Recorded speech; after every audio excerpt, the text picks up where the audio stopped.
Friends, பூமிக்கே கிடைச்ச ஒரு சஞ்சீவினி மூலிகை இந்த செடி. லட்ச ரூபாய் கொடுத்தாலும் சரி பண்ண முடியாத நோய்களை இந்த மூலிகையை வச்சே சரி பண்ண முடியும். இந்த செடியை உங்கள நிறைய பேர் பார்த்திருப்பீங்க. இந்த செடியை பத்தி உங்களுக்கு தெரிஞ்சிருந்ததுன்னா கண்டிப்பா கமெண்ட் பாக்ஸ்ல கமெண்ட் பண்ணுங்க. ஏன்னா ஃப்ரெண்ட்ஸ், ஒவ்வொரு வீட்லயும் இருக்க வேண்டிய செடியில இதுவும் ஒண்ணு. இந்த இலை என்னன்னு கேக்குறீங்களா? கற்பூரவள்ளி இலை. உங்களுக்கு வயிறு சம்பந்தமான கேஸ், அசிடிட்டி, மலச்சிக்கல் சம்பந்தமான பிரச்சனை இருந்ததுன்னா இந்த ஓம இலைய 2-3 எடுத்து அப்படியே மென்னு சாப்பிட்டாலே போதும். வயிறு சம்பந்தமான எல்லா பிரச்சனையில இருந்தும் நிவாரணம் கிடைக்குது. ஜீரண மண்டலம் துரிதமா வேலை பண்ற மாதிரி பண்ணுது. அதே மாதிரி ஜாயிண்ட் பெயின் இருக்கிறவங்க கூட நம்ம இப்ப சொல்ல போற இந்த ரெமடிய இந்த மாதிரி ஃபாலோ பண்ணாலே போதும், உங்களுக்கு ஜாயிண்ட் பெயின்ல இருந்து நல்ல நிவாரணம் கிடைக்குது. ஏன்னா கற்பூரவள்ளியில ஆன்டி இன்ஃப்ளமேட்டரி குணங்கள் இருக்குது. இந்த ரெமடிக்காக நம்ம 2 பொருளை பயன்படுத்த போறோம். ஃபர்ஸ்ட் கற்பூரவள்ளி,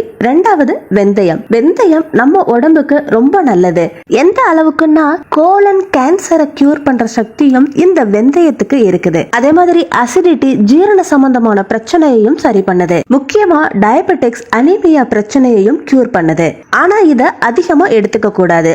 இத மருந்தா கம்மியா எடுத்துக்கிட்டாதான் நம்ம உடம்புக்கு நல்லது. நிறைய பேருக்கு வெந்தயம் நல்லது அப்படின்னு தெரியும். ஆனா எப்படி எந்த அளவுல எடுத்துக்கிடணும் அப்படிங்கறது நிறைய பேருக்கு தெரியாது. இதுக்கு நீங்க நைட்டு தூங்குறதுக்கு முன்னாடி ஒரு கிளாஸ்ல 1 ஸ்பூன் வெந்தயத்தை போட்டு அதோட 2 கற்பூரவள்ளி இலைகளை போட்டு தண்ணிய ஊத்தி இரவு முழுவதுமா ஊற வச்சிருங்க. காலையில பாத்தீங்கன்னா வெந்தயம், கற்பூரவள்ளி 2மே தண்ணியில நல்லா ஊறி இருக்கும். நான் ஏற்கனவே இரவு முழுவதுமா இந்த மாதிரி ஊற வச்சிருக்கேன். தண்ணியோட கலர் கூட நல்லா மாறி இருக்குது. இந்த மாதிரி ஊற வச்ச தண்ணிய காலையில வெறும் வயித்துல எடுத்துக்கணும். பிரஷ் பண்ணதுக்கு அப்புறமா நீங்க இந்த தண்ணிய எடுத்துக்கணும். முக்கியமா இரவு முழுவதுமா ஊற வச்சிருக்கிற வெந்தயம், கற்பூரவள்ளி தண்ணியில அயன் கண்டென்ட் ரொம்ப அதிகமா இருக்குது. அதே மாதிரி பொட்டாசியம்ங்கிற மினரலும் அதிகமா இருக்குது. இது நம்மளோட பிளட் சர்க்குலேஷனை அதிகப்படுத்துது. ரத்த பலகீனம், ஜாயிண்ட் பெயின்ல இருந்து ரிலீஃப் கொடுக்கிறதுக்கு இந்த தண்ணி அற்புதமா வேலை பண்ணுது.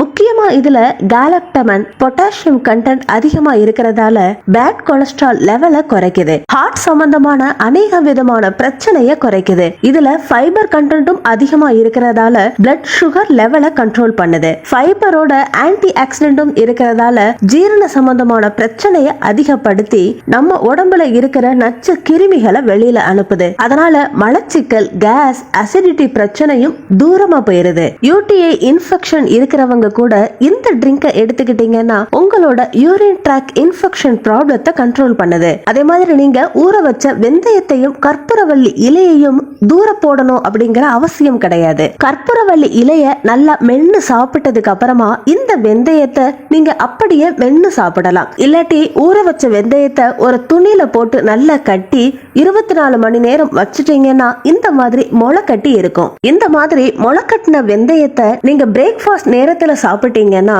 உங்களோட டயபெட்டிக்ஸ், ஜாயிண்ட் பெயின், ஆர்த்ரைட்டிக்ஸ், ஹார்ட் சம்பந்தமான பிரச்சனை வாழ்க்கையில உங்க பக்கத்துல கூட வராது. முக்கியமா ஹார்மோனல் இம்பேலன்ஸ், தைராய்டு, இன்ஃபர்டிலிட்டி பிரச்சனையால கஷ்டப்படுற பெண்கள் கூட இந்த ட்ரிங்கை எடுத்துக்கிட்டீங்கன்னா, குறிப்பா ஒவ்வொரு நாளும் எடுத்துக்கிட்டீங்கன்னா அந்த பிரச்சனை குறைய ஆரம்பிக்குது.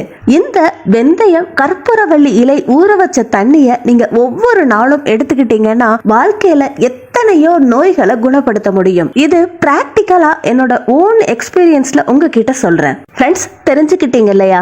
1 ஸ்பூன் வெந்தயம், 2 கற்பூரவள்ளி இலைகள் எடுத்துக்கிறதால எத்தனை பெனிஃபிட்ஸ் கிடைக்குதுன்னு நீங்களும் தவறாம உங்க டயட்ல இந்த வெந்தயம், கற்பூரவள்ளி இலைகளை கண்டிப்பா எடுத்துக்கோங்க. உங்களுக்கு இந்த வீடியோ பிடிச்சிருந்ததுன்னா லைக் பண்ணுங்க, ஷேர் பண்ணுங்க. நம்ம சேனலை சப்ஸ்கிரைப் பண்ணி பக்கத்துல இருக்க பெல் ஐகானையும் கிளிக் பண்ணுங்க. அடுத்த ஒரு இன்ட்ரெஸ்டிங்கான யூஸ்ஃபுல்லான வீடியோவோட நான் உங்களை மீட் பண்றேன். Until then, take it, bye.